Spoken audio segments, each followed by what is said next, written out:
I would like to ask David to come forward and start his presentation.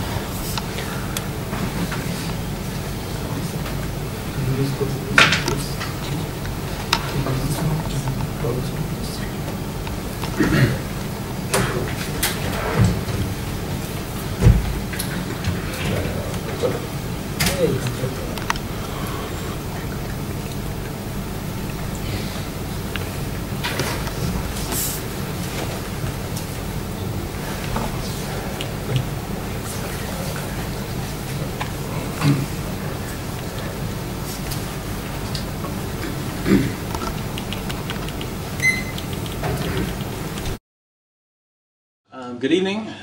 Before I get started, I wanted to say a few words about the importance of having a debate like this.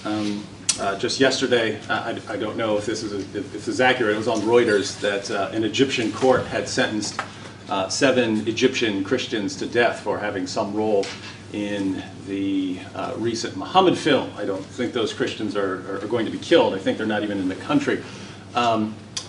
But it is a concern that people are being sentenced to death for having some role in a YouTube video that it was so horribly bad, no one would have watched it if there hadn't been international riots over it. And this is modern, moderate, post-Arab Spring Egypt sentencing people to death for making a YouTube video. In the past few decades, the world has seen riots, deadly riots, over a book, Salman Rushdie's Satanic Verses, over cartoons, those that were published in a Danish newspaper, and of course, now a YouTube video. And the point I want to make here is that whether people know something about Islam or not, they're looking at this and saying, hey, what's going on here? This is a concern. And I don't know exactly how things are here in the UK. I assume that it's pretty similar to the United States. But in the United States, if you start asking questions saying, hey, what's going on with Islam, you're immediately labeled some kind of racist, Islamophobic, hate-mongering bigot. And that's a concern, because if you look at riots over cartoons or riots over a YouTube video, the goal in some of these countries is obviously to silence criticism of Muhammad, silence criticism of Islam. And we find sort of the same goal, although a different means to the same end, in places like the United States and Europe, where you're not going to be arrested, you're probably not going to be killed over criticizing Muhammad or criticizing Islam. But you'll certainly face some consequences. You'll face ridicule, you'll face charges of racism and bigotry and so on. And, you know, I'm a Christian. I know what it's like to be criticized. It would never cross my mind if someone says, hey, David, you've got all these problems with Christianity. Christianity is just silly and it's ridiculous. It would never occur to me to say, oh, what a bigoted hate monger. Now, obviously, there are in the world bigoted hate mongers. They exist. But just the fact that someone criticizes my religion wouldn't put them in that category for me. So there is this concern about freedom of speech and Islam. It's probably my biggest concern about Islam, because once the freedom of speech goes, everything else is sort of hopeless, because now you can't even discuss the issues that would concern you. And the point of all this is not to say something negative. The point is to say something positive. Namely, I'm absolutely thrilled that we're having a debate right now on a very sensitive topic.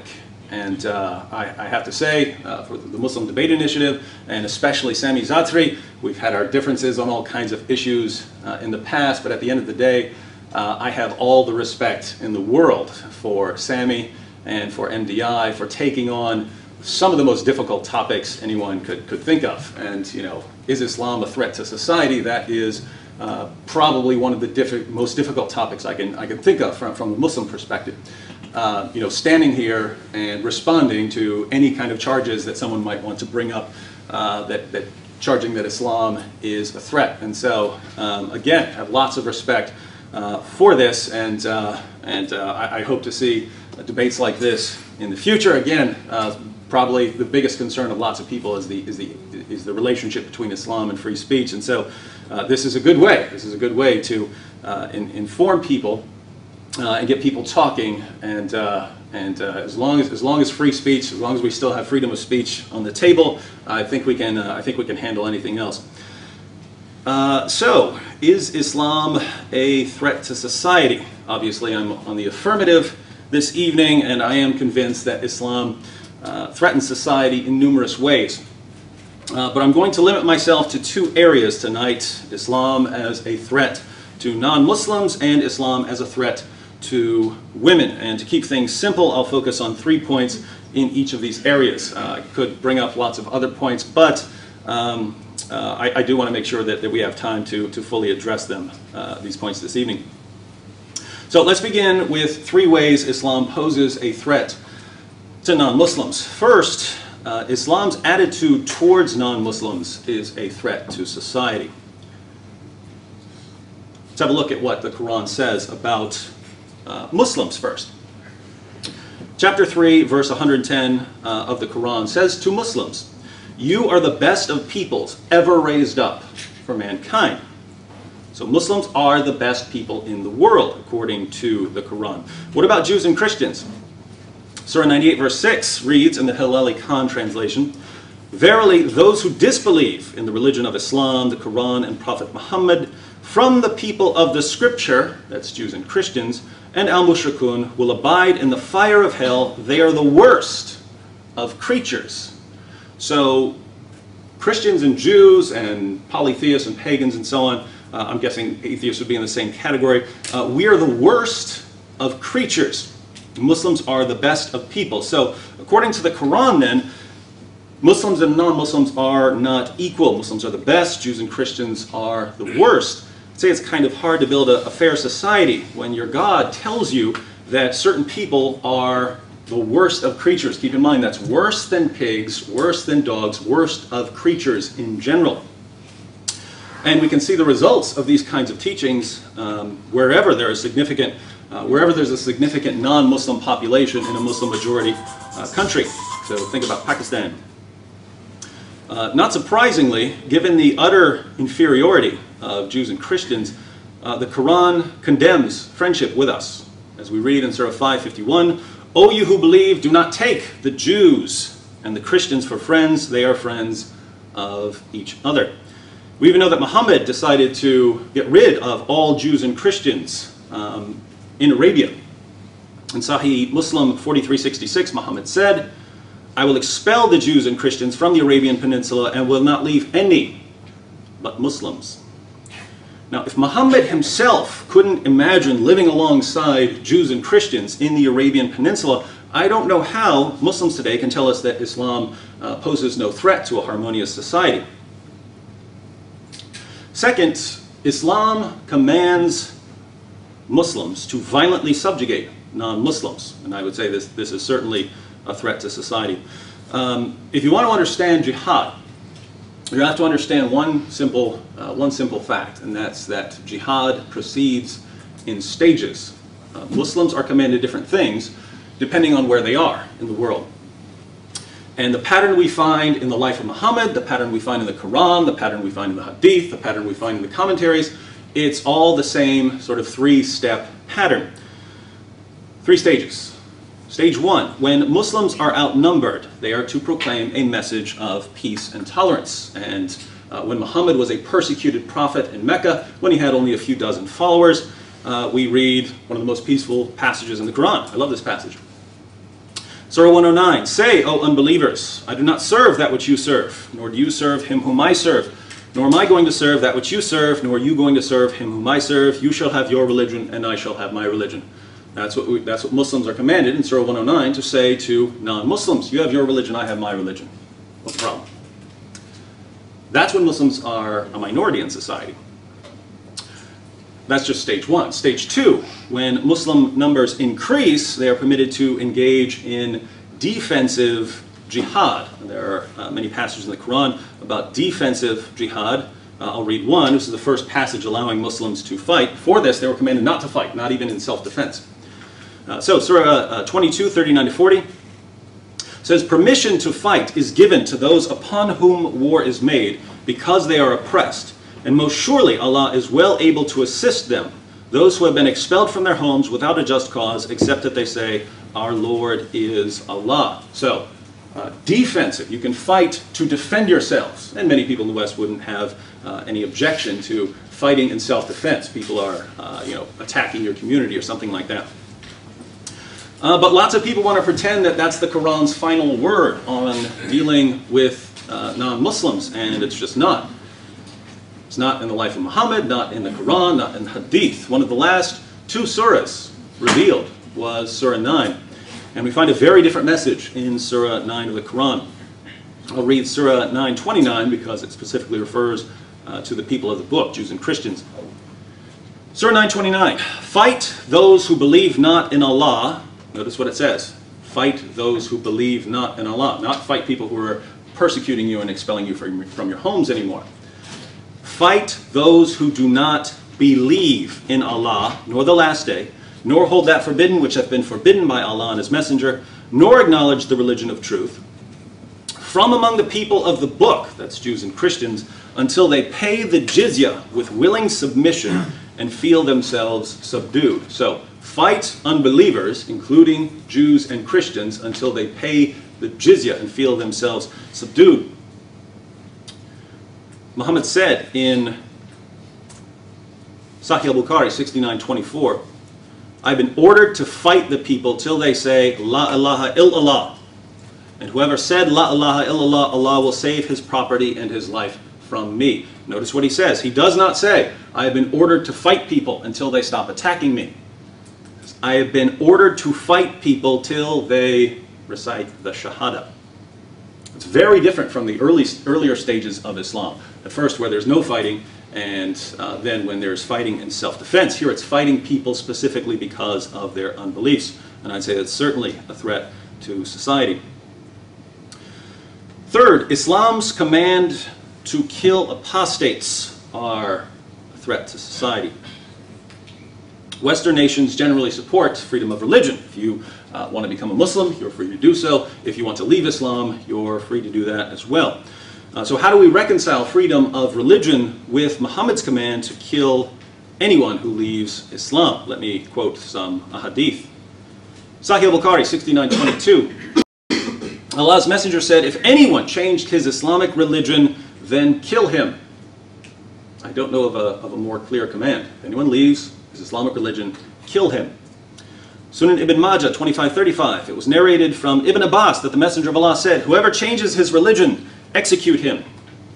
Malik's Muwatta 36:18-15. The Messenger of Allah said, if someone changes his religion, then strike off his head. So how are these commands not a threat to freedom of religion and therefore to Western society itself? According to Islam, then, non-Muslims are inferior to Muslims and are to be treated accordingly. Muslims are commanded to violently subjugate non-Muslims when they have an opportunity and no longer form a small minority. And Muhammad commanded his followers to kill anyone who leaves Islam. Is this a threat to society? I would say, obviously it is. But Islam also threatens society by drastically reducing the status of women. Muhammad said in Sunan Abu Dawud, number 2135, if I were to command anyone to make prostration, sort of prostration in your prayers, if I were to command anyone to make prostration before another, I would command women to prostrate themselves before their husbands because of the special right over them given to husbands by Allah. What's a good woman like according to Muhammad? Jami at-Tirmidhi 964. When Allah's Messenger was asked which woman was the best, he replied, the one who pleases her husband when he looks at her, obeys him when he gives a command, and does not go against his wishes regarding her person or property by doing anything of which he disapproves. The Quran even claims that women are the property of men. Allah tells Muslims in Surah 2:223, your wives are as a tilth unto you, so approach your tilth when or how ye will. So they're your fields where you sow your seed. Approach them however you want. So let's consider three specific ways that Islam threatens women and therefore society as a whole. First, Islam's support for wife beating is a threat to society. Surah 434 is a good place to start. The verse says, "Men are in charge of women." Why is that? "Because Allah hath made the one of them to excel the other." So by nature, men excel women. "And because they spend of their property for the support of women. So good women are the obedient, guarding in secret that which Allah hath guarded." But what do you do if these women get out of line? "As for those from whom ye fear rebellion, admonish them and banish them to beds apart and scourge them. Then if they obey you, seek not a way against them." There are lots of passages we could bring up. We might bring up more in the course of this debate. Sunan Abu Dawud 2142, Muhammad said, "A man will not be asked why he beat his wife." So it's no one else's business if someone is beating his wife. There's one very disturbing passage from my perspective where a woman is brought to Muhammad who had been beaten by her husband. Now, just to be fair to the context, she was saying false things about her husband, but he beat her until she had some sort of green bruised skin. Aisha, looking at this, said, in Sahih al-Bukhari 5825, "I have not seen any woman suffering as much as the believing women." This is not David Wood saying this. This is Aisha, the mother of the faithful, saying, "I have not seen any woman suffering as much as the believing women." This is Aisha, this is one of Muhammad's wives, saying the Muslim women had it worse than the pagan women. Second, Islam's claims about the stupidity of women are a threat to society. In Surah 2:282, the Quran discusses contracts, and we find that the testimony of a woman is worth half the testimony of a man. The passage says, "And get 2 witnesses out of your own men. And if there are not 2 men available, then a man and 2 women, such as you agree for witnesses, so that if one of them, 2 women, errs, the other one can remind her." But why are women less reliable as witnesses? Muhammad tells us in Sahih al-Bukhari 2658, the Prophet said, "Isn't the witness of a woman equal to half of that of a man?" The women said, "Yes." He said, "This is because of the deficiency of her mind." So women are deficient in intellect, according to Muhammad. Let's look at one more passage. Sahih Muslim 142. Muhammad said, "O women folk, you should give charity and ask much forgiveness, for I saw you in bulk among the dwellers of hell." A wise lady among them said, "Why is it, Messenger of Allah, that our folk are in bulk in hell?" Upon this the Holy Prophet observed, "You curse too much and are ungrateful to your spouses. I have seen none lacking in common sense and failing in religion, but at the same time robbing the wisdom of the wise besides you." Upon this the woman remarked, "What is wrong with our common sense and with our religion?" He, the Holy Prophet, observed, "Your lack of common sense can be well judged from the fact that the evidence of 2 women is equal to 1 man. That is a proof of the lack of common sense."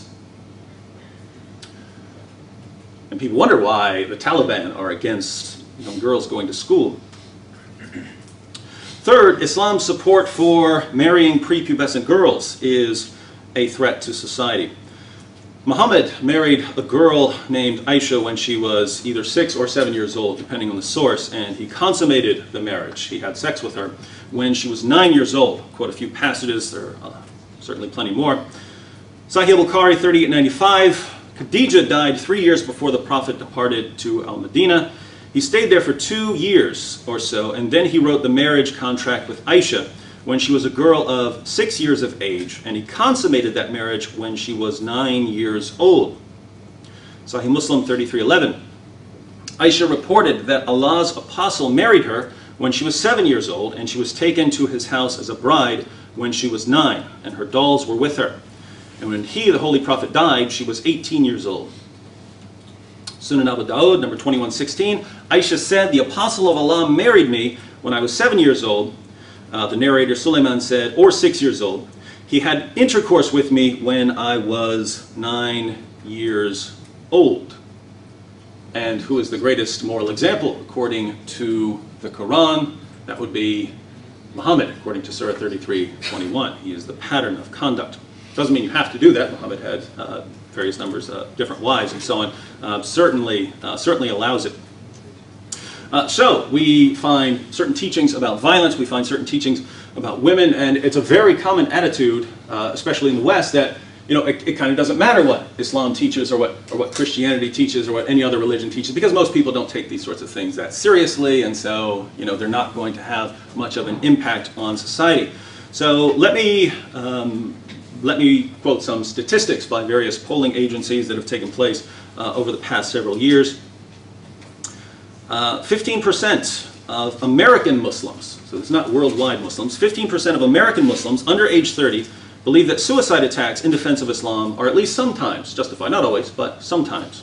You say 15%, well that's not much, that's a minority. Well, it's 15% of several million Muslims in the United States under age, well, I guess less, under age 30. 1/3 of British Muslim students believe that killing in the name of Islam is sometimes justified, not always, but in certain situations, yes. 40% of British Muslim students want the UK to adopt Sharia. 1/4 of British Muslims say that the 7/7 attacks were justified. A quarter. 68% of British Muslims support the arrest and prosecution of anyone who insults Islam.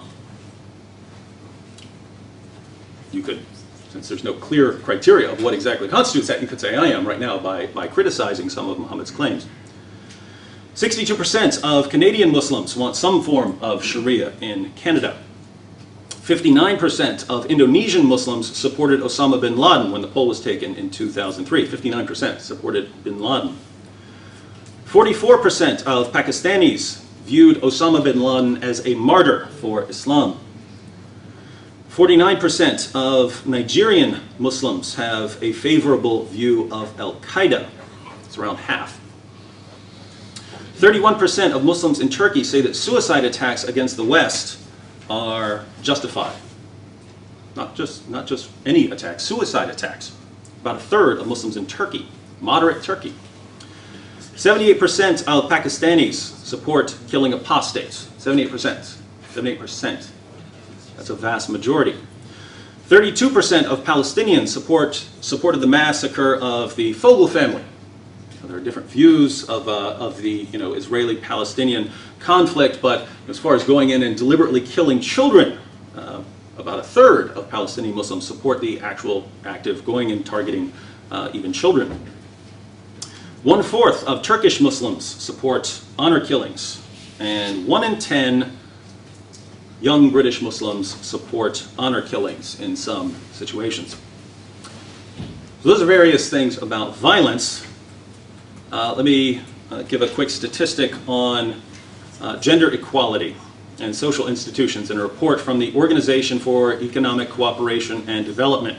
They examined various countries around the world and rated them based on certain criteria: equal opportunities for education or employment for women, laws to protect women from physical violence, equal rights under the law regarding ownership of property, guardianship right to their own children, son preference, so if culture prefers sons to daughters, it gets a lower score, equal access to divorce rights, and the percentage of women married or divorced by age 16. So they rated these countries on how well they did on these various women's rights issues. Let me give you the bottom 12 countries, the 12 worst places in the world to live if you're a woman.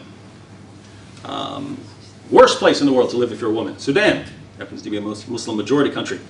Next, Afghanistan, Muslim majority country. Sierra Leone, Muslim majority country. Mali, Muslim majority country. Yemen, Muslim majority country. Chad, Muslim majority country. India, not a Muslim majority country, but it's among the bottom 12. Islamic Republic of Iran, Muslim majority country. Pakistan, Muslim majority country. Iraq, Muslim majority country. Yeah, thanks. Pakistan, Iraq, United Arab Emirates, and Libya, all Muslim majority countries, round out the bottom. So, where does that come from? Why is the correlation? Things can be related in various ways, but when we look at Muhammad's teachings and then look at the outcome of those teachings, the correlation is pretty straightforward. So we've seen, as far as non-Muslims, Islam views non-Muslims as inferior. Islam commands Muslims to violently subjugate non-Muslims, and Muhammad commanded his followers to kill apostates. As far as women, Islam at least allows, we wouldn't say you have to beat your wife as a Muslim, but it allows it. Islam declares that women are intellectually deficient, and Islam at least allows sex with prepubescent girls. I would view all of these as a problem. I just want to clarify here as I close out that when I say Islam teaches these things, I'm not saying any of you, any of the Muslims in here, do this.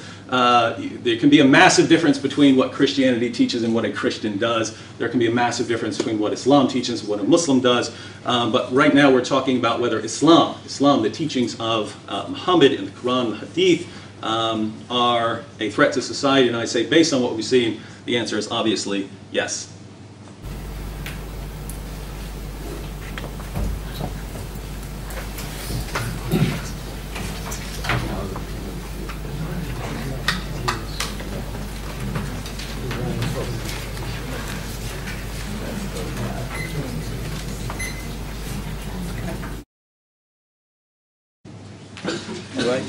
Does the sound all right for everybody?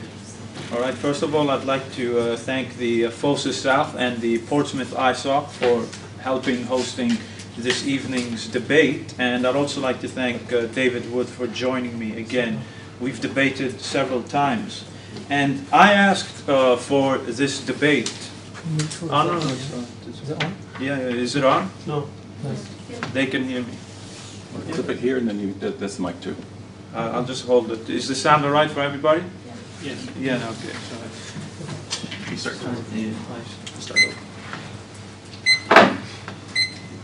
So as I was saying, I was the one who asked for tonight's debate because I wanted to debate this issue because I like debating contentious, relevant issues rather than hiding away from them. And as the topic says, is Islam a threat to modern society? Now, I'd say the most relevant part of David Wood's speech really came at the end. He quoted a lot of verses and a lot of hadiths, but as we all know, there's different ways of interpreting texts, and many Muslims don't view the text as he views them. You know, as he said a very important point at the end. A Christian might do something that the Bible doesn't command, but that's a bit convenient to say that when it comes to my faith and someone does something bad, it's not because our book says so. But when it comes to the other faith, that it's because their texts are just all barbaric and Muslims see it that way. And so we don't need to get into an interpretive war of what this text or that text means. But we can get into that maybe in the rebuttal period, and I can address some of those points. And the reason I say that, as I said, at the end, Wood started making relevant points because he started talking about polls. Because in this debate, I want to actually debate the actual ground reality of what's going on rather than theological interpretations of verses. Because we can debate theology all day long, but then there's something happening in the real world. For example, Wood brought up the issue of jihad. And indeed, one of the main reasons why people say Islam is a threat to modern society, and David was making that point, is because of the issue of jihad, you know, terrorism. We have a lot of Islamic extremism today. And so the argument is Islamic extremists are a result of Islam. The reason you have people flying planes into buildings is because of Islam. You know, they looked at those teachings that Wood brought up, and they say, now we're going to go kill the non-believers because Surah 9:29 tells us to kill them, or because the Prophet commanded us to fight them. Now, if we want to understand terrorism, then we need to do a proper investigation of why those Islamic extremists are doing what they're doing. Then we can jump to conclusions. And I must say, I'm a bit qualified to talk about that because I wrote my dissertation on Osama bin Laden's network and why they're fighting. And it was a successful dissertation. So let's analyze the motivations of those terrorists before you want to just blame Islam. And here's a point we have to make. Just because we talk about their motivations does not mean we agree with them. So there's a big difference. Someone might have a legitimate beef or a legitimate political issue, but it doesn't mean we agree with their methodology on how they do things. But there might be a legitimate concern. Now, according to Wood and many of his colleagues, they say, as I said, the reason bin Laden exists is because of Islam. Well, is that the case? In 1996, bin Laden actually released his manifesto, a declaration of war against the United States.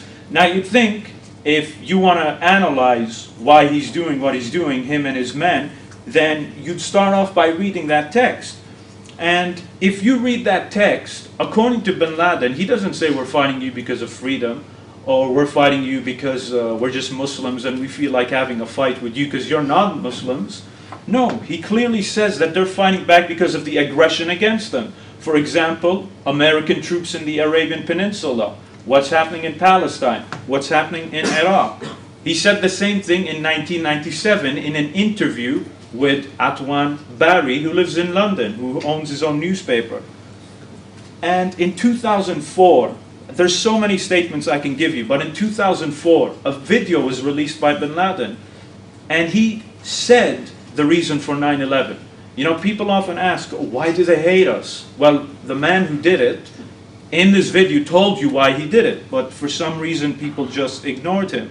So why did bin Laden say Al-Qaeda did 9/11? Was it because, yeah, we just hated freedom, you know, we don't like baseball games? Or was it because the Quran simply said so? You know, we're Muslims and you're the worst of creatures, that's why we're going to fly planes into buildings. No, he said none of that. Instead, he gave legitimate reasons. Now, legitimate reasons doesn't equal legitimacy to go and do what you do. There's a big difference between the two. But he gave legitimate political grievances. Number one, the issue in Palestine, the illegitimate occupation that's happening. Number two, the sanctions in Iraq, which killed over 500,000 children. Some say 100,000, whichever, it's bad enough. And then he brought up as well the war in Lebanon in 1982, how Israel went in and it completely destroyed the infrastructure of Lebanon, killed thousands of innocent civilians. And if you visited Lebanon in the 90s, like I did, you'd see all the destruction everywhere in civilian populations. And so these were the reasons he gave for his attacks. Specific foreign political issues. You know, dead babies in Iraq, the issue in Palestine, and the issue in Lebanon, all of these things put together, and the presence of American troops in the Muslim world, and so forth and so forth.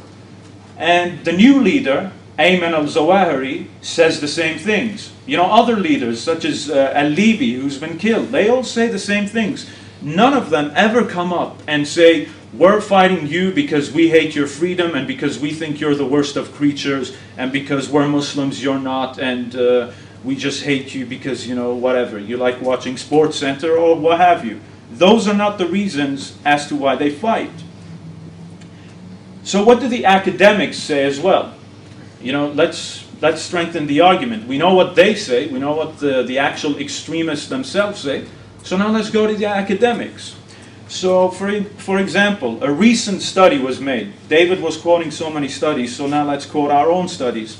A study by the National Bureau of Economic Research. They recently did their own study which found that civilian casualties in Afghanistan at the hands of foreign troops creates enemies and causes people to become radicalized and to join the insurgency.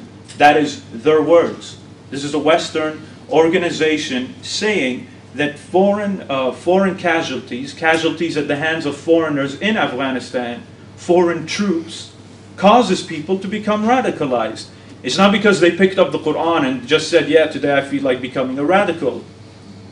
What a surprise. Another study about drone strikes in Yemen found out the same thing.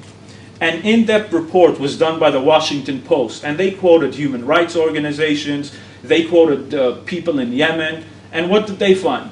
According to their studies, drone strikes in Yemen caused an increase in support for Al-Qaeda in the Arabian Peninsula. In fact, there was a correlation. The more drone strikes happened, the more popular Al-Qaeda was becoming, and the more bigger they were becoming. So you can even see the direct correlation for yourself. And again, another surprise. What about drone strikes in Pakistan? A recent study was done by Stanford University and New York University. According to their own studies, people in the Pakistani tribal areas, civilians, are being terrorized. They're being terrorized by drone strikes. But in this case, it's good terrorism, right? Because when we, the West, do it, well, that's not really terrorism. Or there's justified reasons when we go and kill some innocent child and blow their limbs into pieces. You know, a lot of people were talking about Malala, the schoolgirl who got shot, and we condemn that. But what about all the Malalas who've been killed by drone strikes? Where's their condemnations? You know, where's their pictures? Why aren't they being put up there to be Time magazine's most influential person? Oh yeah, they're collateral damage. It doesn't matter.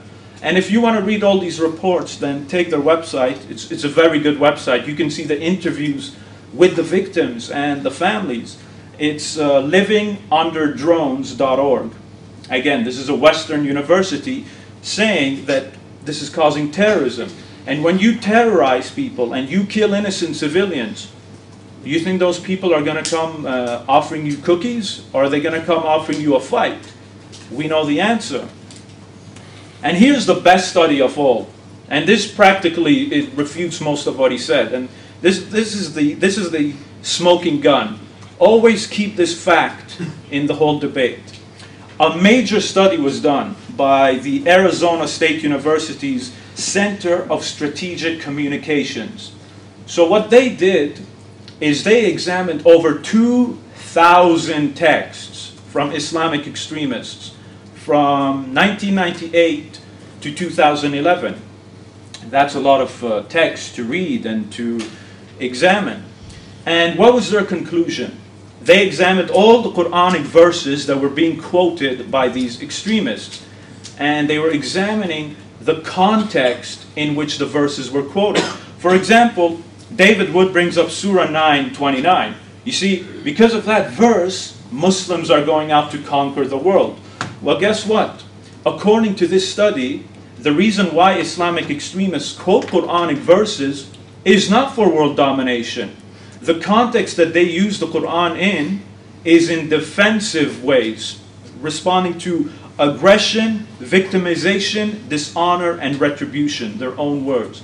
So when they quote the Quran, they're not doing it the way David tells you that, yeah, we just want to go conquer you. They're doing it as a defensive response.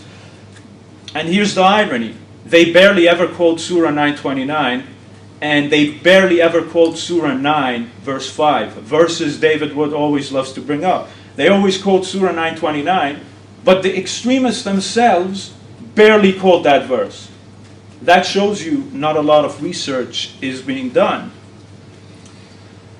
But now, let's say you want to reject the academics. Well, let's do something better. How about I quote you the intelligent officers, the people who are fighting these people. Let's see what they have to say.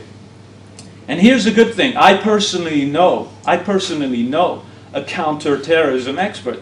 I personally know somebody who infiltrated a terrorist cell in Canada and foiled the terrorist plot. Mubin Sheikh. You can Google him. And so I interviewed this person. You know, this guy is the real deal. He infiltrates a group, and he's a counter-terrorism officer. What does he have to say? I asked him bluntly, I just asked him in an interview, do these extremists hate us and attack us because they just hate our freedom and because they're just a bunch of mad Islamic extremists? And his answer, what was it? It should be yes, if everything David is saying is right. But according to him, that's a load of nonsense. The bigger irony is that I even named David Wood. I asked them, people like David Wood, Robert Spencer, use these arguments. What do you have to say about that? And this counter-terrorism expert said that that's just not true. If Mubin Sheikh's not good enough for you, I'll bring someone better. Michael Scheuer. Does anyone know who he is? This guy spent 22 years in the CIA. Not only did he spend 22 years in the CIA, he was the head of the unit that was tracking bin Laden from 1996 to 1999. And from 2001 to 2004, he was a special advisor to the new chief guy, to the new top guy. So what does he say? This guy should know better than all of us. He's with the CIA. He's an American patriot. So what does he have to say? Do these extremists hate us because they hate our freedom? Is it because they're just a bunch of lunatics? Well, according to him, they are at war, the Islamists are at war because of foreign policy issues, not because of everything David is trying to tell you. And he names some of them. American support for Israel's occupation, America's wars and support and occupation in Afghanistan and Iraq, the presence of American troops in the Arabian Peninsula. He names these as reasons. And you want a bigger irony? Bin Laden himself quoted this guy. He told Western people, if you want to know what we're about, go read this guy's books. I suggest you do the same. He has a book called Imperial Hubris. So this man is a CIA agent. If he's not good enough for you, then nothing will. But let's even bring something better. The 9/11 Commission report, the investigation of 9/11. They talked about the motivations of those terrorists. So what did they come to? What did they conclude to? You can even find the video on YouTube. They basically asked the top intelligence guy to sum up the view. And he was an FBI agent, James Fitzgerald. He was basically the spokesperson. And these are his exact words, the reason why they did what they did. They identify with the Palestinian problem. They identify with people who oppose repressive regimes, and I believe they tend to focus their anger on the US. Hardly a surprise, because the US has its hands in all of those things. Now, if that's not good enough for you, then this is going to be the cake. In 2006, a report came out of every single intelligence agency in America. All of them together came together. You know, they wanted to release a report on terrorism and extremism. So all of them came together, and what conclusion did they arrive to? Did they say, yeah, the reason why terrorism is such a problem is because, you know what, Islam. You know, Islam has all of these verses, and why? What are we going to do with Islam? You know, we have so many problems. Surah 9:29, the Prophet told Muslims to just fight the unbelievers, and yeah, this is a big problem. They said none of that. Instead, their assessment and final conclusion was that the war in Iraq helped fuel the spread of terrorism around the world. Every intelligence agency in America said that. And I brought this up a few years ago on one channel David Wood appears on, ABN. And I brought it up to a man named Walid Shabbat. And when I brought this up to him, he said these guys are just a bunch of liberals. That's the response you get when you bring these arguments. So that's the terrorism issue out of the way. Keep every point I made in mind in the rest of the debate. Because you can quote a verse and say this verse means that, that's why they're terrorism. I just gave you a summarized reason as to why the extremism exists. Heck, I didn't give it to you. The intelligence officers gave it to you. Now, David talked about polls, and now this is going to be the best, actually. There's always better stuff coming up. Now he's going to have to be consistent. Because if he wants to say Islam is a threat, and let me just say something, I agree with Wood. There are threats from the Muslims. But where I disagree with Wood is saying that Islam is the cause of the threat.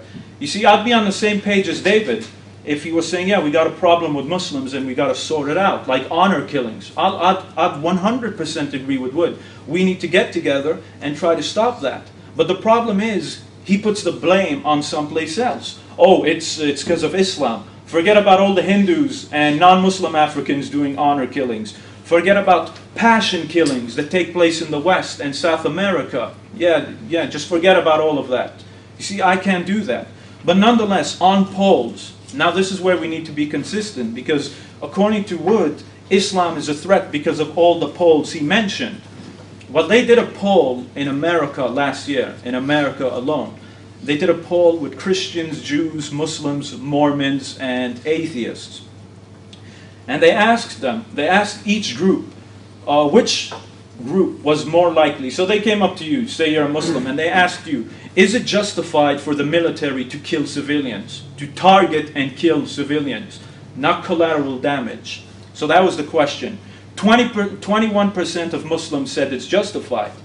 What about the rest? 58% of Protestants and Catholics said it's justified for the military to kill innocent people. 64% of Jews said it's justified. 43% of atheists and agnostics said it's justified. In opposition, Muslims were the highest number of people opposed to killing innocent civilians by the military.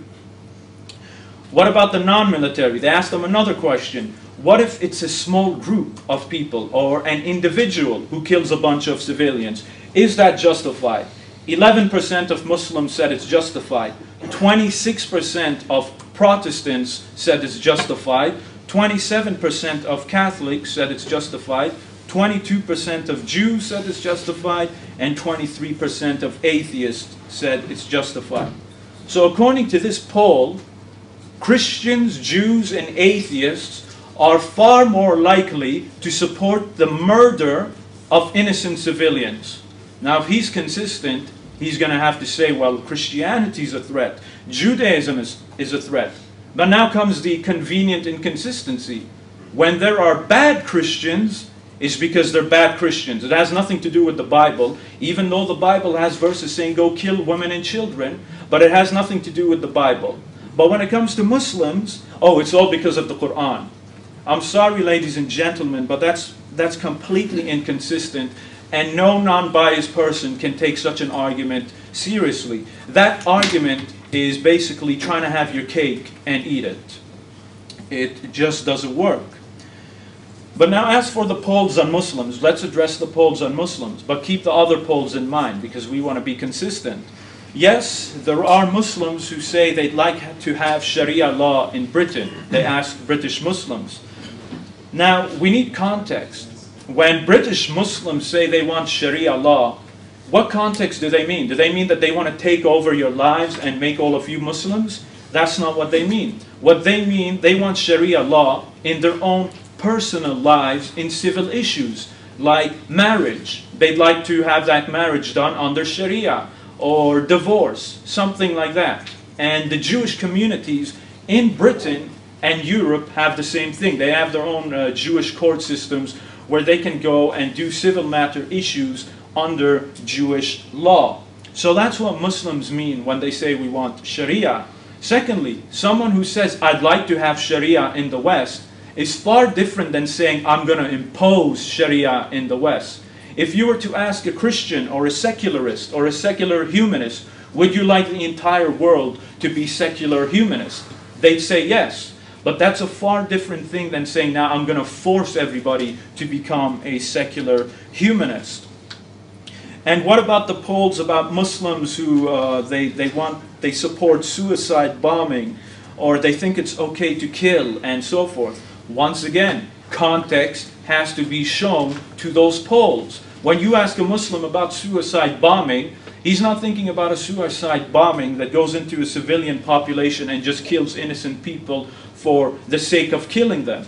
He looks at that as the foreign political issue which I mentioned at the start.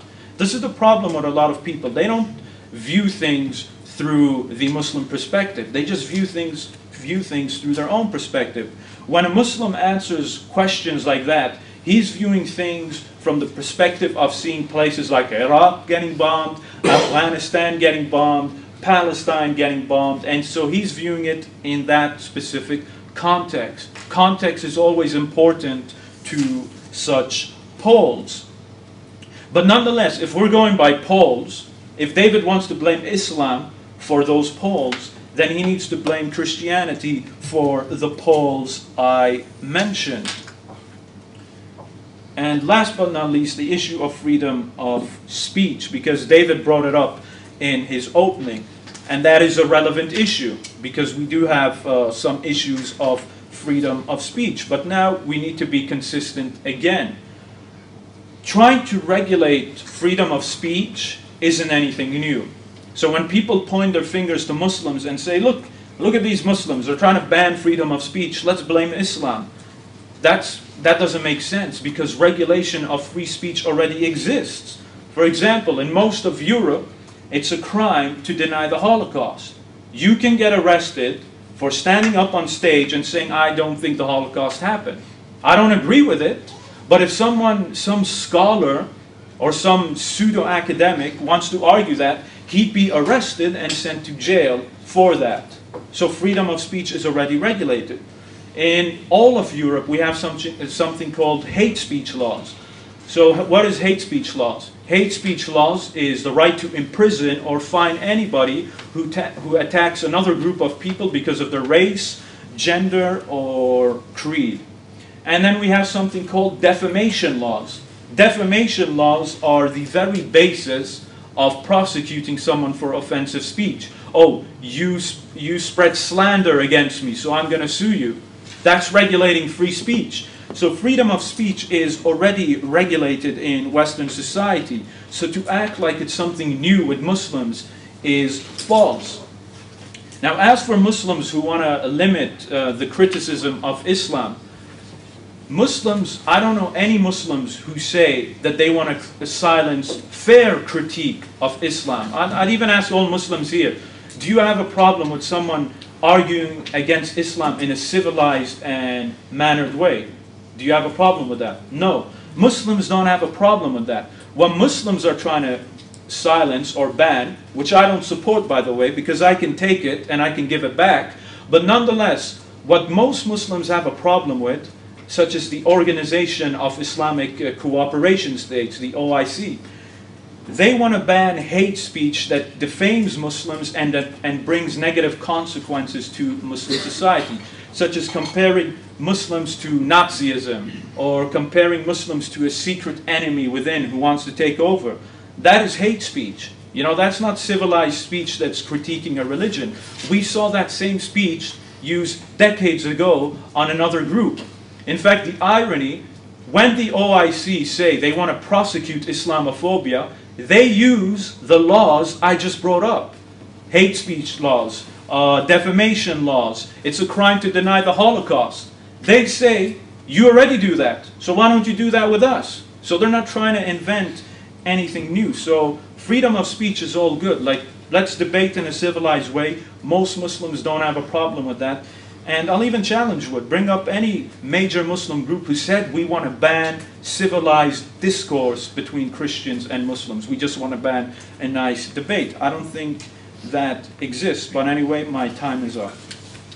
Thank you, Sami, and I appreciate a lot of the information you shared. A lot of the information based on your personal studies was new.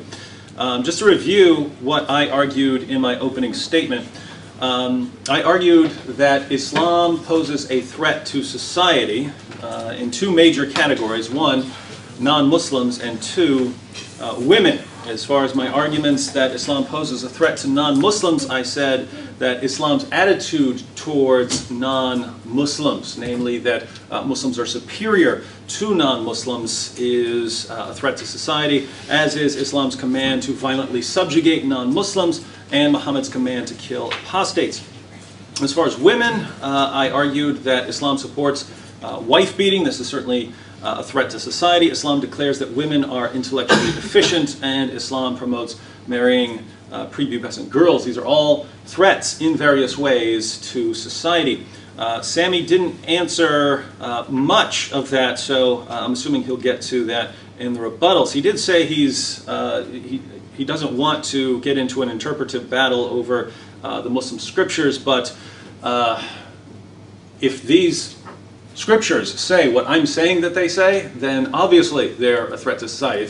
If the Quran commands Muslims to subjugate non-Muslims, obviously that is a threat to society. So I hope he'll deal with some of the texts I presented.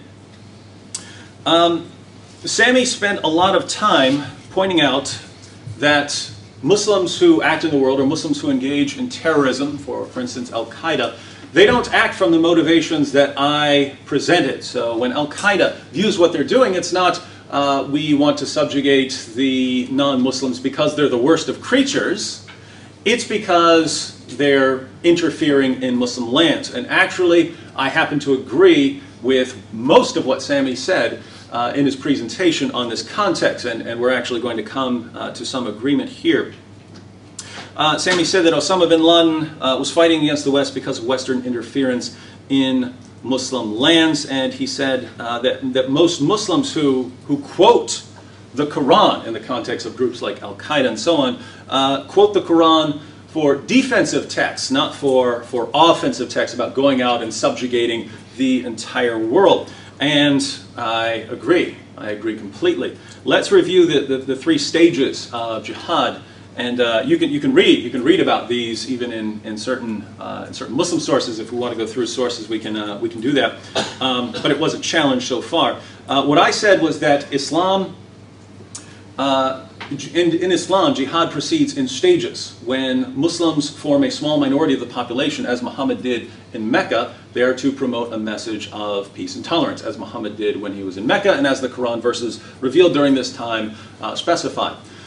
Later, when Muslims have a higher number and can start defending themselves against attacks or criticism, they are encouraged to engage in defensive jihad, fighting people who are posing some sort of physical or intellectual threat to Islam. And it's only later, when Muslims form a majority, or when Muslims can actually go out and dominate other groups, that they are encouraged to engage in offensive jihad. And notice that we find this pattern in the world. If you are a Christian in many Muslim countries, you're not going to have, most of the time, the same rights as non-Muslims. If you look at Western countries, what is Islam all about? It's all about peace and tolerance. If you look at countries where it's kind of 50-50 or something like that, you'll see it's not a safe place to criticize Islam. So we actually see the same pattern in the world today that we find in the Muslim sources and in the life of Muhammad. Now, as Sami's point was that most Muslims don't view themselves in the offensive jihad stage, not even the terrorist groups. They're not going out and subjugating. But guess what? According to Islam, they're not supposed to. These groups are not capable of going and conquering the United States and bringing it under Islamic rule. So according to Islam, they're not in stage 3. They're not in the position where they can actually go out and dominate all the unbelievers. What stage are they in? Oh, not according to me, according to Islam. They're still in the defensive stage where they can defend themselves against aggression by other groups. And so when Sami says that that's what they're doing, I would say that's exactly what they're supposed to be doing, according to Islam. And let me quote a couple of passages, and if anyone doesn't understand the mindset behind, say, the 7/7 bombings or 9/11, it's actually pretty straightforward according to groups like Al-Qaeda. Let me read a verse from the Quran. Surah 5, verse 33. The recompense of those who wage war against Allah and His Messenger and do mischief in the land is only that they shall be killed or crucified, or their hands and their feet be cut off on opposite sides, or be exiled from the land. That is their disgrace in this world, and a great torment is theirs in the hereafter. What's the punishment for making mischief in a Muslim land? It's death, or depending on the severity, imprisonment or something like that, or exile. So, the penalty for making mischief in a Muslim land is death in an extreme case. Well, there is no more extreme form of making mischief in a Muslim land than having a non-Muslim military presence in the Muslim land. Or from a Muslim perspective, occupying an entire country, as with Israel. Many Muslims would view it that way. So Muslims regard the United States involvement in Iraq or Afghanistan, or United States support for Israel, as making mischief in a Muslim land. And what would be the penalty, according to Islam? The penalty, as we just saw in Surah 5, verse 33, is death. Now that would apply to people who actually are going out and making the mischief. But there's something interesting. If you study groups like Al-Qaeda and the writings they put out, they say that the average person in the population might actually be responsible as well. And why? They're basing it on Muhammad's teachings. Let me quote you two ahadith from Muhammad. Sunan Ibn Majah, 27:59. The Messenger of Allah said, "Whoever equips a warrior in the cause of Allah, he will have a reward like his. Whoever equips the warrior has a reward equal to the warrior. Sahih al-Bukhari 2843, Allah's Messenger said, he who prepares a ghazi is a jihad fighter, going in Allah's cause is given a reward equal to that of a ghazi. Notice what he says here. It's not just the person going out doing the fighting who gets the reward for the fighting. The person who funds that fighter, who funds that soldier, gets an equal reward. Why? Because the soldier wouldn't be able to go out and fight if it wasn't for the person who's funding the soldier. Makes perfect sense. What does that mean, though?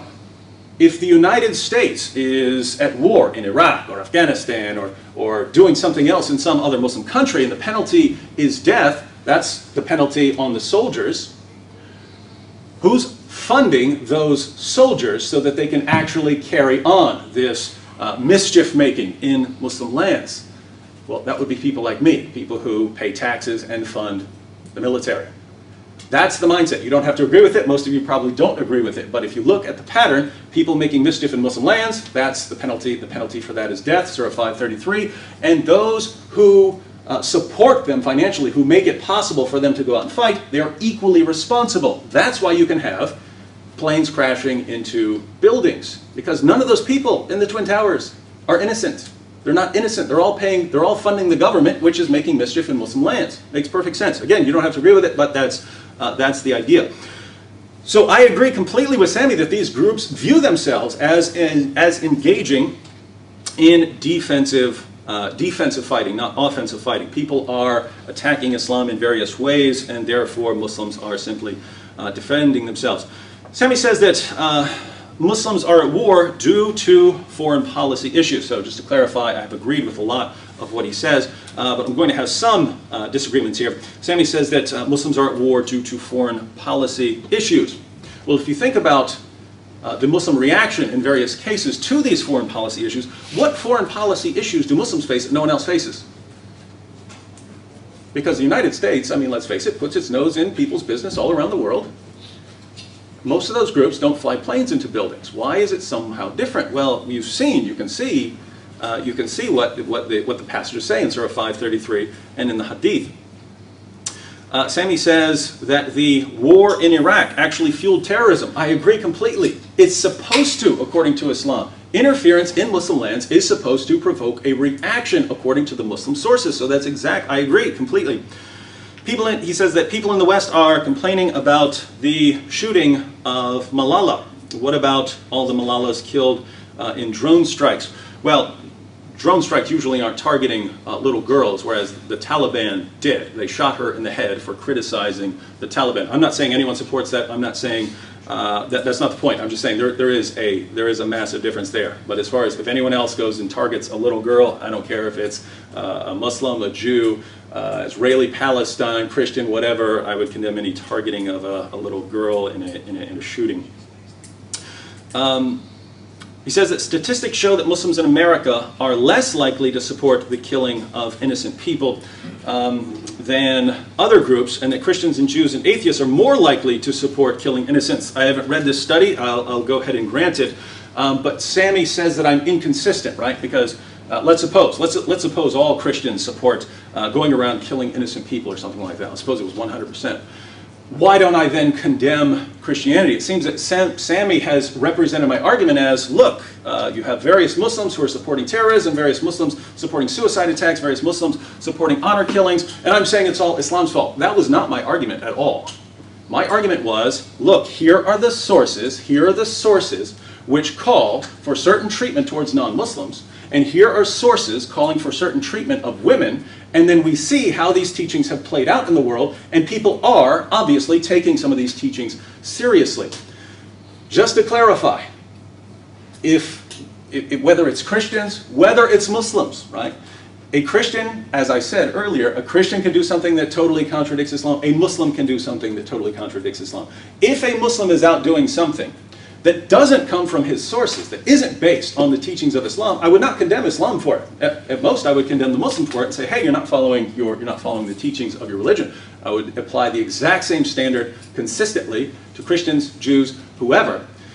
But when a Muslim is following the teachings of his religion, then I have to say it's Islam. It's Islam that is posing a threat here. Well, I'm out of time, so I'm certain that Sami has some responses. I hope he'll get to some of the points I brought up in my opening statement, and I'll be looking forward to responding.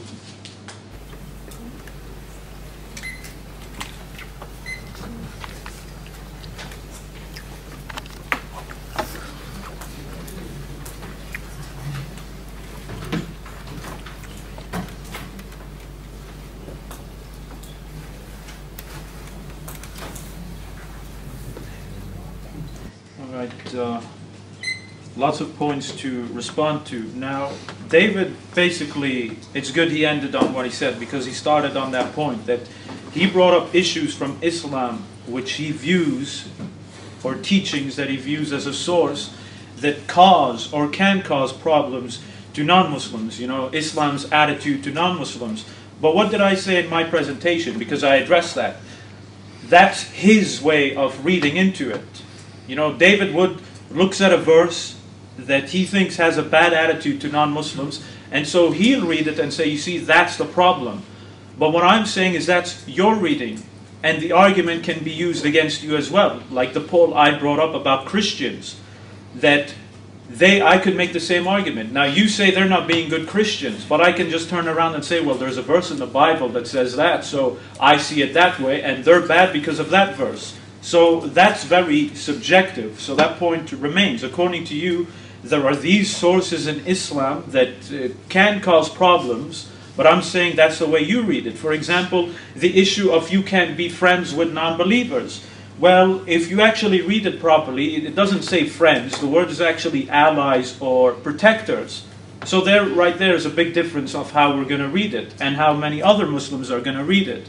Secondly, there's another verse in the Quran, in the 60th chapter, that says that if someone's not oppressing you, there's no reason why you can't be good and kindly to them, which we'd even say friendly. So it's all about how you look at things and analyze them. And so what I'm basically trying to say is that you're looking at things from your own perspective. So rather than go into this circle of interpretive wars, let's look at the ground reality. So you brought up the issue of jihad, and I explained how those terrorists don't look at jihad the way you do. And you agreed with me. You said, yeah, they're defending themselves. But then you go on to say, but that's only for now, because then there's 3 stages of jihad. Well, that's all theory. Where did they actually say that? We have what they say. The studies say that there is no plan for a conquest. Not now, not in the future. So once again, that's not really an argument. That's an interpretive issue. Let's stick with what's actually happening. But I'm glad we got that out of the way, because on your website you often quote stories of terrorists being arrested, and then you quote Quranic verses. You never say on your website that, oh, these guys were arrested because they viewed themselves as defending themselves. You quote verses from the Quran and then say, see, so much for Islam being a religion of peace. You see, that's why they got arrested, because Surah 9:29 told them to do that. But as I proved in my opening, they're not doing that because they just read the Quran and say, let's just go blow things up. They're doing it because of foreign policy issues. And by the way, that's not me saying it. I quoted you all the sources. Michael Scheuer, go look him up. The intelligence agencies, just put in 16 intelligence agencies, Iraq. And that report from the New York Times will come up. The Stanford and Arizona University, New York University, I've quoted you the academics. So that's not really what I'm saying. That's what the experts and the intelligent officers are saying.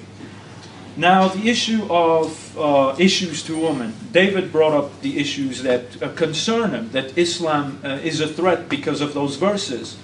But now again, that's the difference which I said. If you want to talk about honor killings and gender equalities, then most Muslims will fully support you. But the difference between me and you is that you simply just want to blame Islam for all those issues, when many times those same issues you find in non-Muslim countries. Domestic abuse. You talk about wife beating, but there's so much domestic abuse happening in the West.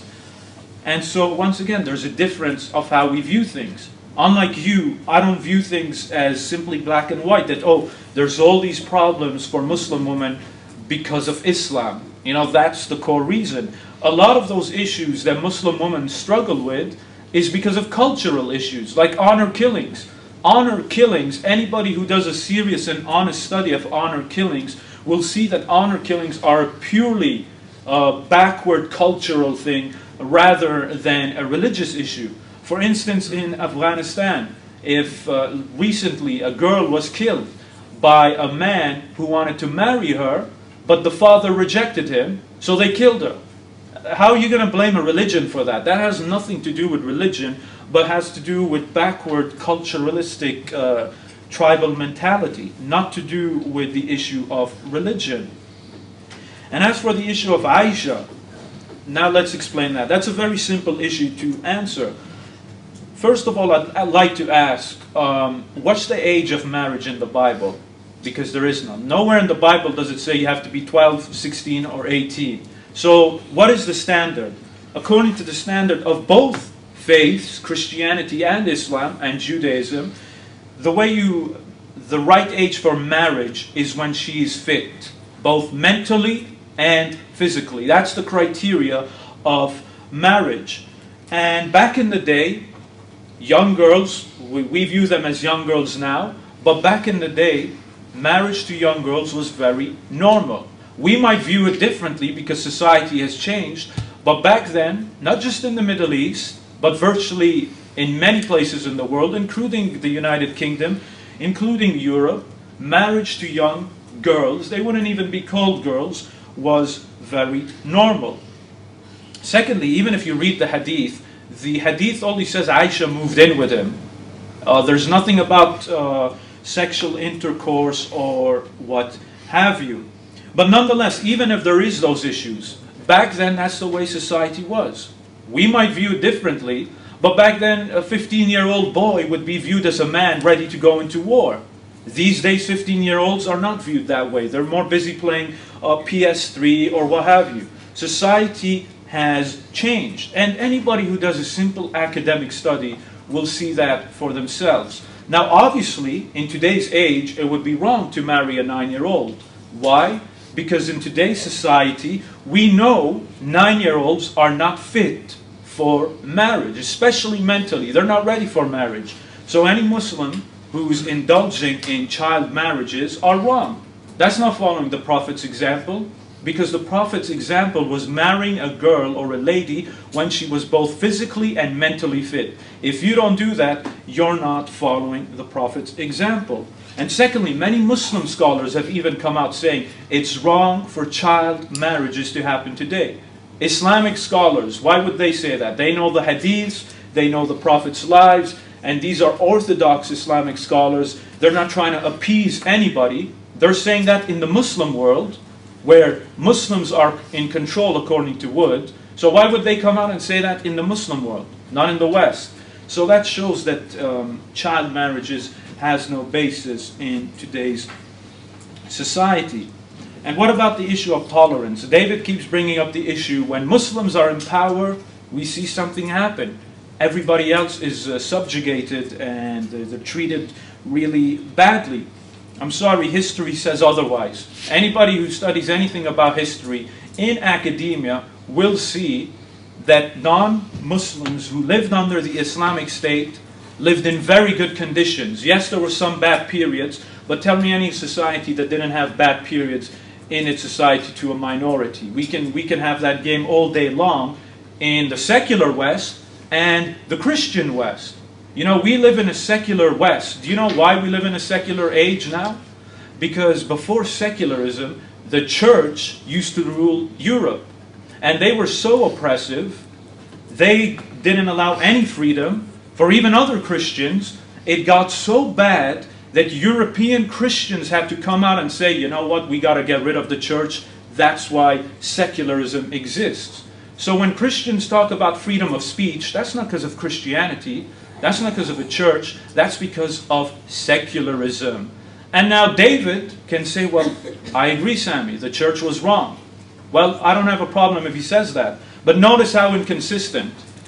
When the church is bad, David will say, yeah, because they weren't good Christians. But then he'll point the finger at Muslims when an Islamic state or a Muslim country is bad, oh, look at them. You see, that's because of Islam. But when Christianity had so many centuries of backwardness because of the church, oh, that just doesn't have anything to do with Christianity.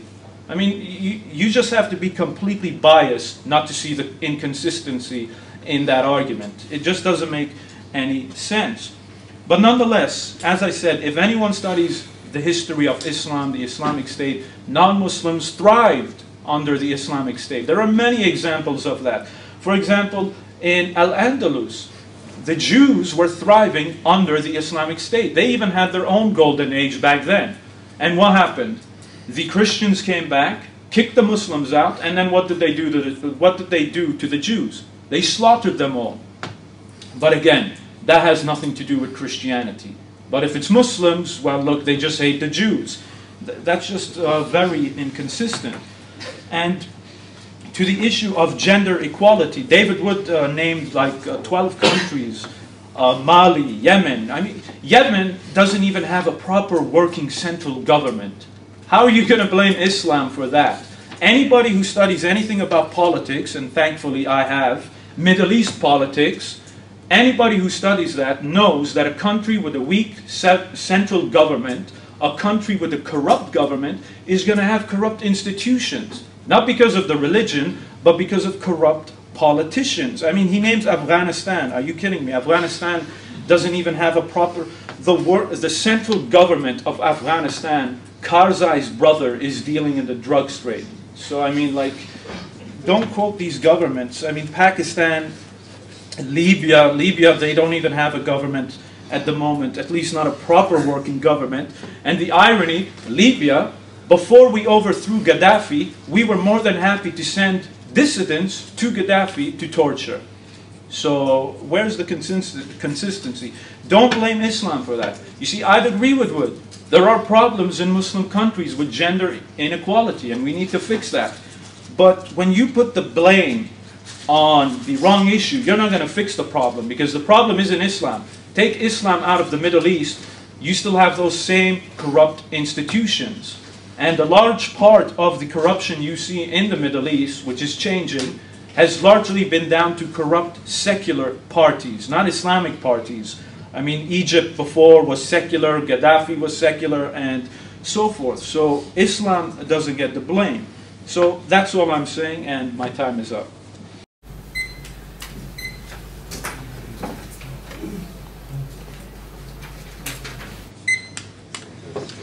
All right, thank you, Sami. I'll go ahead and jump right in. Sami says that my views of the Muslim scriptures are subjective. Well, no, not at all, because the Quran claims over and over again to be clear. It claims it like a beating drum over and over again. The Quran is clear. It's fully explained. It's explained in detail. This is what the Quran says about itself. So when the Quran says, fight those who do not believe in Allah, notice I say, well, when it says fight those who believe not in Allah, it must mean fight those who believe not in Allah. And if that's what it means, then obviously that would pose a threat to society. And Sami says, well, that's just your interpretation. That's what the verse actually says. So if it means something else, please explain what it means. He says, I agreed with him that Muslims are simply defending themselves. Actually, what I agreed with is that Muslims view themselves in this defensive stage. And that there are implications, there are Islamic implications of these defensive strikes, and that according to Islam, as I explained, in Islam, if someone is making mischief in a Muslim land, the penalty is death, and according to, not according to me, according to Muhammad himself, the person who supports that mischief making, even if it's a taxpayer, is also guilty, and that this is why we see various terrorist attacks. I simply said that groups like Al-Qaeda view themselves as obeying these passages. Sami said that Muslims are fighting because of foreign policy issues. Again, I think it's important. What foreign policy issues do Muslims face that no one else faces? Because we see Muslim groups, obviously not all Muslims, but we see Muslim groups like Al-Qaeda responding in a very different way. He says that non-Muslims who lived in Islamic states had things pretty good. I would invite Sami to read some of the early sources. According to Islam, you have to make the unbeliever feel subdued. Read the Pact of Umar. Read the Pact of Umar and tell me that the Christians who had to agree to that, who had to agree that they weren't going to speak too loudly, that they weren't going to repair the roofs of their churches if the roofs caved in, that they couldn't wear crosses, that if they were sitting down and a Muslim entered the room, they had to get up and give the Muslim their seat. Ask them what kind of treatment this was. Again, it's the early Muslim sources. Now, if let's suppose there's a Muslim area where everyone is treated equally, that would be great. That would be wonderful. The point is, that would not be what Islam commands. The best of people, Surah 3, verse 110, Muslims. The worst of creatures, 98:6, Jews and Christians. Sami says that I'm inconsistent because when the church is bad, I don't condemn Christianity. But when Muslims do something bad, I condemn Islam. I've already explained this. I don't know how I can make it any more clear. If the church, let's say the Christian church, goes on an absolute killing spree, what does Christianity teach? Love your neighbor as yourself, love your enemies, and pray for those who persecute you. That's what Christianity teaches. If a person, I'm just going to go around killing everyone who disagrees with me, you're not following Christianity. And so when I brought up any of these issues involving Islam, it was, here's what Islam teaches. I showed what Islam teaches first, and then I showed the outcome of what Islam teaches. On the issue of wife beating, Sami says, well, there's lots of domestic abuse in the West. Why do I blame Islam for domestic abuse? Couldn't it be cultural? Absolutely, there can be cultural domestic abuse. And you can have domestic abuse in America, in the United Kingdom. You can have it anywhere. The difference is most groups don't have a scripture from God justifying it. So that most groups, when they see someone beating a woman, say, hey, you need to stop that sort of thing.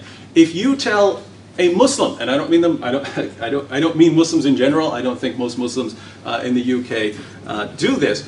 But I'm talking about according to Islam. If you tell a man, how dare you beat your wife, you're wrong. What's the response? What are you talking about? What are you talking about? Surah 4:34 says I can, and Muhammad himself said a man will not be asked as to why he beat his wife. So you have no basis. You have no basis for condemning the wife beating in an Islamic context. Sami said that honor killings are the product of a backwards culture. And I certainly agree here, and I do want to agree that you don't have to be a Muslim in order to engage in an honor killing. There have been Christians who have killed people in honor killings. In other words, some idea of restoring family honor, and you have to kill the guilty person. And it happens in India. But statistics show over 90% of honor killings worldwide are committed by Muslims. When you start getting to over 90%, you have to start asking yourself, is this coincidence? Is this coincidence? And I'll be the first one to admit, you don't have clear commands from Muhammad, as you have, let's say, pray 5 times a day. You don't have go out and kill your daughters if they become rebellious or something like that. But we have to ask why this practice thrives more in Islam than it does in other contexts. Sami would say it could be cultural. Possible that it's cultural, but I look at Islam and I quoted a passage, Surah 5, verse 33. What did that passage say? The penalty for making mischief in a Muslim land. Some people look at themselves as, hey, if my daughter here is setting a bad example for society, I have to do something about this. It's a smaller form of making mischief in a Muslim land. Very vague crime. As for Aisha, he says, what's the age of marriage in the Bible? Well, I wasn't appealing to any age of marriage in the Bible. The biblical position would be you don't do something that you know is going to harm someone. And we know that marrying 9-year-old girls can be very harmful to them. That's a fact. If you'd like to go through some of the scientific or medical claims, I'd be fine. He said the right age for marriage is when girls are fit. Well, 9-year-old girls are not fit. 9-year-old girls are not fit for sex or marriage. Sami said back then, cultures were different. Well, think about this. Think about this. According to the Quran, Surah 33:21, Muhammad's the example for all mankind. That's why lots of Muslims will try to dress like him or go to the bathroom like him. Muhammad is the example for all mankind. And so if anyone is going to sort of rise above just the common culture, well, why wouldn't he? And the pattern laid down by Muhammad is, if you want to marry a 9-year-old girl, that's up to you. Sami said the passages I quoted said nothing about sexual intercourse. Actually, they all did. Every last one of them did. And those of you watching on YouTube, be sure to go back and listen to those. All of them said that he consummated the marriage or that he had sex with Aisha when she was 9 years old. Sami says that Aisha was fit and that girls matured faster back then. According to the passages, Aisha was still playing with dolls and she was playing on a swing when her family came to get her to take her to the consummation of marriage. She sounds like a normal little girl. Sami says that marrying too young is against Islam. Not according to Surah 65 verse 4, it isn't, and we can certainly talk about that passage. Surah 65 verse 4 allows sex with prepubescent girls. Sami says, on the list of women's issues I named a bunch of backwards countries. Well, I'd say Iran, United Arab Emirates, and some of these places certainly have at least some stable government. Why would we say that 11 of the top 12 worst places to be a woman are Muslim countries? I don't know.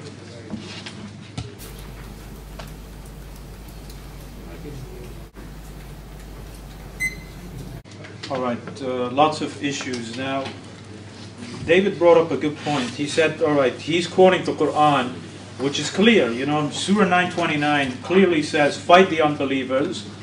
And so that's why you have, or you can look to that, and that's why you'd have a bad thing. Unlike in Christianity, let's say the church went around killing a bunch of people. That would be against the Bible, because the Bible teaches, you know, love your enemy and what have you. While in Islam, it does teach those bad things, and that's why you can see such issues. Again, that's so subjective. That's like trying to have your cake and eat it.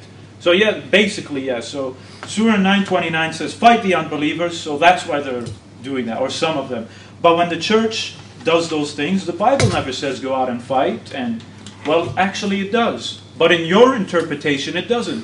For instance, Justin Martyr, early Christian fathers talked about the just war, and they used verses from the Bible. David even did something very interesting about honor killings. David mentioned how a Muslim could theoretically justify an honor killing by using a verse in the Quran. Punish those who make mischief in the land. So a Muslim will use that verse to justify honor killing, though I don't think they do. But nonetheless, so a Muslim can read the Quran how he wants to, and he can arrive at that conclusion. Guess what? Church fathers did the same thing with the Bible to justify killing and war. Now, if David has a problem with that, he can have a problem with that because he tried to theorize why a Muslim would commit an honor killing by looking at the Quran and coming up with his own interpretation. Well, church fathers did that. If that's good enough for a Muslim who does honor killings, David, it should equally be good enough for church fathers who did the same thing and the same reasoning to justify war according to Christianity.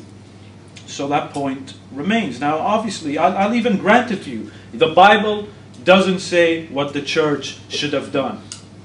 But if I want to argue like you and look at things black and white, I'll just say, well, you know what, there's a verse in the Bible that's talking about killing people, and then there's another verse in the Bible saying that that's a good teaching, which you can use. Well, I can put 2 and 2 together and say, you know what, the church was actually following that teaching. You know, it's very clear. Now, as for 929, let's just address it to give you an example of what I mean, how we just view things differently. So, Surah 929, Wood quotes this verse saying, fight the unbelievers, it's in the Quran. My contention is that it's not that simple. To quote a verse, you need to study its context, its historical context, its context as a book, and so forth. Anybody who studies the context of this verse will see, when was it revealed? It was revealed during a stage when the Byzantines were killing messengers of the Muslims and ambassadors. So the Muslim would send an ambassador to Syria, modern-day Syria, and they kill that guy. That is a declaration of war in modern society. And that was part of the context in which that verse was revealed. So it's not simply so black and white where it says, fight the unbelievers, just like that. And even if you read the hadiths, there are conditions when you're supposed to fight. For example, Wood quoted the hadith where the Prophet said, I'm commanded to fight people until they convert. That's the point I'm trying to bring at. That's how he sees things when he simply isolates it. But in context, that verse was revealed when? It was revealed during a stage of war with the pagans. One of the greatest Islamic classical scholars, Imam Nawawi, even said that that hadith was referring to the Arab pagans during the war. So it's not simply so black and white as David is saying. Well, oh, there's this verse in the Quran and it says, fight the unbelievers. Yeah, that verse is clear, but you need to look at it in context. When you separate something from context, you are not doing any favors to the text. And what about the issue of Muslim terrorists? Now, David is trying to say that according to Muslim terrorists, they view themselves in a defensive crisis, as if to say that they're not really under attack. That's false, because the intelligence officers I quoted you, they weren't saying, oh, Muslims simply think they're under attack. They themselves came out and said, drone strikes cause enemies. There's a big difference. So I'm not simply standing up here telling you what Muslim extremists only think. I also gave you the studies of what the experts say. And according to the experts, civilian casualties causes enemies. So that's why they view themselves in a defensive war, because of what happened, not simply because they just brainwash themselves into thinking that they're in a defensive situation. What about the Pact of Omar? I love the Pact of Omar. It's always brought up. First of all, non-Muslim historians argue that this pact is most likely not authentic. And we can actually prove that this pact wasn't authentic, or if it was authentic, nobody paid attention to it. For example, according to the Pact of Omar, you can't repair churches. Well, if you couldn't repair churches, why are there churches still standing? Some old historical churches from that time. If you couldn't repair a church, then they would have all been destroyed and what have you. Secondly, the Pact of Omar contradicts a whole load of other texts we have of Christians who are free to worship. They don't have to get up for a Muslim. They have their own churches. They have a right to repair their churches. So the Pact of Omar stands against all of that. And even if the Pact of Omar is authentic, what did I say? There's always going to be a period in history when things aren't going to be so good and when a minority won't be treated that well. That's always going to happen. You're never going to have perfect harmony in a society. And so that's all the Pact of Omar would do. But you see how black and white that argument is. Oh, the Pact of Omar, look how it humiliated Christians and whoever. So therefore, you see, there's a problem in Islam. Again, I can use that same example. There were worse cases under the church. So are we going to now say, well, the church is also responsible? That would be too black and white. Now, what about the issue of Aisha? The Prophet had sex with her. Well, if you actually read it again in the Arabic, it just says he went into the house or into. It doesn't say sexual intercourse, and there is a debate and argument with that. And I can refer David to a scholar who knows the Arabic, and I personally know the person, and they could discuss that further. Now, what do we mean when we say the Prophet is an example to all of mankind and for all times?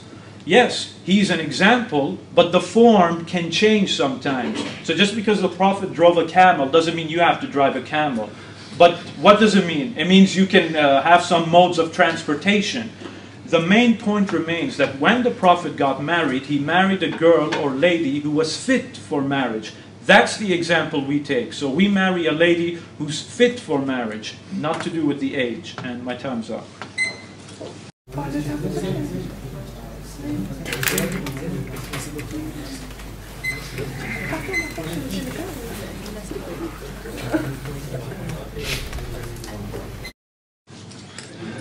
All right, well, I'd like to thank everyone for being so calm. I know that it can be difficult if someone is criticizing someone like Muhammad. It would be difficult if someone were criticizing the teachings of Jesus. So I'm glad everyone is happy to take part in this kind of debate. I argue that Islam poses a threat to society in terms of its attitude towards non-believers, in terms of its command to violently subjugate non-Muslims, and in terms of killing apostates.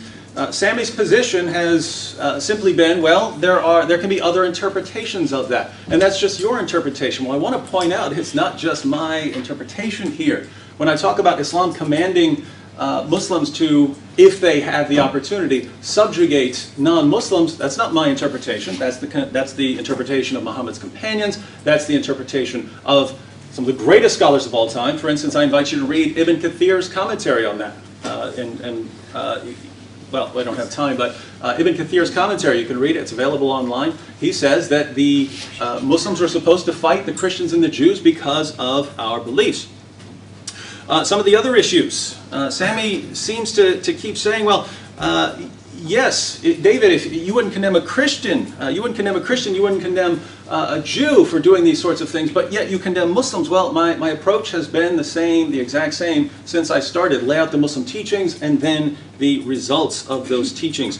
Sami says that anyone who knows the context of 929 says that it was during a time when Byzantines were killing the messengers. Read the commentary of Ibn Kathir. The historical background was Muhammad said the pagans are no longer allowed to take the pilgrimage to Mecca, and the Quraysh said, how are we going to make money now? And Muhammad said, 929, fight those who believe not in Allah until they pay you the jizya. Sami says that the Pact of Umar wasn't authentic. I would just close out with, if we're saying that, I mean, first of all, someone like Ibn Kathir certainly thought it was, and the dispute is usually over whether it was Caliph Umar or some other Umar. But if we're saying that life is a picnic under Islam, let me read one of Bukhari's works in 1103. Abu Hurairah reported that the Prophet, may Allah bless him and grant him peace, said, do not give the people of the book the greeting first, force them to the narrowest part of the road. And in response to this, Ibn Umar, one of Muhammad's companions, we read that a Christian greeted Ibn Umar. Ibn Umar returned the greeting, and when he learned that the man was a Christian, he went back to him and said, give me back my greeting. There is this attitude of forcing Christians to the narrow part of the road, of making them feel themselves subdued. This is obviously a threat to society. Sami says it's got nothing to do with Islam. I say your prophet and your sources say something completely different. All right, we'll try to do Q&A if there's any time, but because we had it planned for Q&A, so it's nothing to do with me and Wood. But nonetheless, as for tonight's debate, now tonight's debate comes down to the main issue. It's David Wood quotes all of these verses and hadiths, and I'm not rejecting them. I'm not saying they don't exist. What I'm saying is that his reading and interpretation of those hadiths or Quran is his own subjective view. That's my argument. And I brought up the terrorists, the extremists, to even show that those people fighting don't view things as he does. And that we can do the same thing with the Bible. Or not with the Bible, with the church. The point is, the church used to be very bad. So if I want to use David's type of argument, I'll just say, well, there's a verse in the Bible, and that's why they were bad, because they saw it like that. Now, David will say, well, they were wrong. The Bible doesn't say anything like that. The Bible doesn't say kill people. That's the point I'm trying to make with the Quran. When David quotes a verse saying, fight the unbelievers, or treat everybody badly, my argument is that the Quran does not make those arguments. And an example is Surah 929. David quotes Ibn Kathir. Ibn Kathir is just one scholar. You know, just because one Islamic scholar said something does not make it an issue of unanimity or unanimous. So that's not really a major argument of what Ibn Kathir said that, so that must be that. And even the issue of not greeting somebody first. Let me give you another example of how that interpretation, or how David is explaining that, is so black and white. Back then, when certain people used to greet the Muslims, specifically the Prophet, they would say, death be upon you, in Arabic. They twist the words. So it was in that context that the Prophet used to say, don't greet them first, because they used to come and greet the Muslims and a Prophet in a very negative manner. But there are also plenty of other hadiths that do talk about greeting people in general, which say if somebody greets you, greet them with a better greeting. It doesn't say if they're a Muslim, it's talking about everybody. So again, the point I'm trying to make is we have to look at these things in context. And even the issue of supposedly force a non-Muslim down the narrow side of the road. Muslim scholars didn't view it like that. Back in the Islamic State, when a Muslim used to pass by a Christian or a Jew, they weren't pushing them to the side. Nobody saw it like that. So again, it's not simply so black and white. So all I'd say is that we need to just be consistent and not look at everything in a black and white manner, because we can do it with both the Bible and the Quran. Thank you.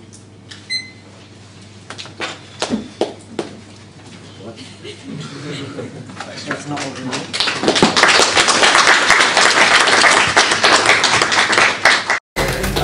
Now we are in the final stage of tonight's event. So it's a question. We have only 10 minutes for question and answer session. So make the most out of it and just put your hands up and ask your question. Go ahead. Me? Yeah. Yeah. David, you applied a very interesting exegesis to the Quran and Hadith, and you said it was very clear. And I assume the Bible was quite clear, being inspired and this kind of stuff. So how would you feel if people were to say, using your logic, 90% of the US Army is Christian, in the Bible it says you can kill and murder and rape Canaanites, and then you have Abu Ghraib, and that's related to the Bible, and 90% of them are Christian. If we use that kind of logic, where would we get? Because we can find the same passages in the Bible, and we can find Christian armies, Christian states. We can find poor Christian countries like the Philippines or Papua New Guinea, where women have problems like domestic violence, etc. So isn't this just a game where you just take something which can be attributed to military warfare or poverty and say, oh no, we relate it back to the Quran? Because you find the same things in the Bible, where there's a killing of the Midianites. Paul says all scripture is good for preaching, etc.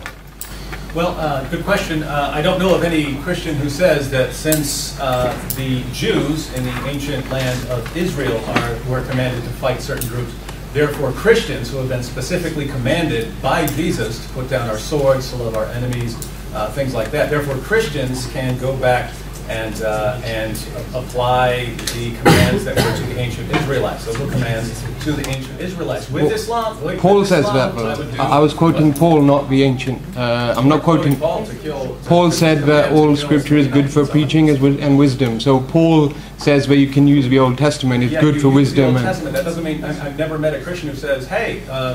Well, you never met Paul, but cross the Jordan, therefore I must go and cross the Jordan. That's not how that passage is being used. He says you learn from that. So something like those commands, you can't just ignore what Jesus commands you, who is our final revelation, and say I'm going to go back and fight and kill, when Jesus says love your enemies as yourself. Now, with that said, I agree that whether it's the Bible or whether it's the Quran, you have to look at the historical context. You have to look at the immediate context of the passage. You have to look at the context of the larger book as a whole, so you compare it with other things in the scriptures. And what I'm saying is, when you do that with a passage like Surah 929, you don't get, oh, it was just for one particular person at one particular time or something like that, or that this was later trumped by a command to love everyone and to live in peace. What we find is that Muhammad's final marching orders are fight those who do not believe in Allah. Jesus' final marching orders are love your enemies as yourself. I mean, love your neighbors, love your enemies as yourself. I mean, love your neighbors, love your enemies, and pray for those who persecute you. Yes. Will Britain be a Muslim state in 50 years? Well, like me or Both of you? I don't think so. It won't.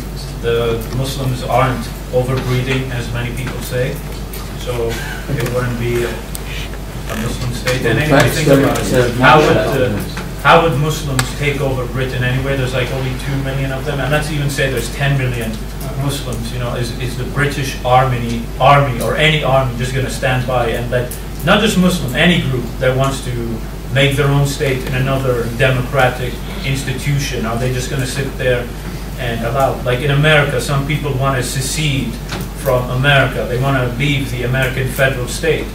But even if you get 10,000 of them, it's not going to happen because you have a central government and an army that won't allow it to happen. So the facts don't match up what you said, because the rate of children that couples have is at 1.8, and you need, say, 2.5 to continue a race, a country, a type of people. And Muslims that are in Britain are producing more children per couple than that. The facts say that eventually, like in France, maybe 30 years France will be an Islamic state. But they did a study on that. The BBC looked at those stats and they showed that they weren't entirely accurate. But even if they are accurate, you can't, just because you have a large population doesn't mean a takeover, because you still have a government, a military. You know, you can't just come up and say, I'm going to take over tomorrow and just do what you want. The government will handle that situation. No, I have to agree with Sami. I don't think Britain is going to be an Islamic state in 30 years or ever. Yes, can you make sure the question you're asking is based on the topic? So it's not. Well, I think mine is. It's not a question, actually. What I'd like to say, especially to you, Sami, you make a good argument. You're obviously extremely well read. But I don't think that you really understand what a Christian is really about. I'm not arguing that Christianity is responsible for the church. What I'm saying is, if I want to use the same methodology, that's my point. So if the church is bad, I'm not going to blame Christianity for that, because I know that the church was just a bunch of corrupt people looking for their own power, having nothing to do with the Bible. Sure. They weren't even looking out for the poor people, which is one of the main commandments of Jesus. So you obviously can't blame the Bible for what they did. That's the point. Sure, and the point that I'm making is, do you really know what a Christian is all about? Yes. Because a Christian is somebody who thinks they're nothing. And a Christian is something who thinks that you're nothing, I'm nothing, nobody's nothing but God. So we have no power, none of us. And could I just say, you made lots of sources, not one female source. Not one female source? About what? Your research. I have, my main researcher was actually a female. You didn't quote it, that's what I meant. Can you two talk after? Okay, the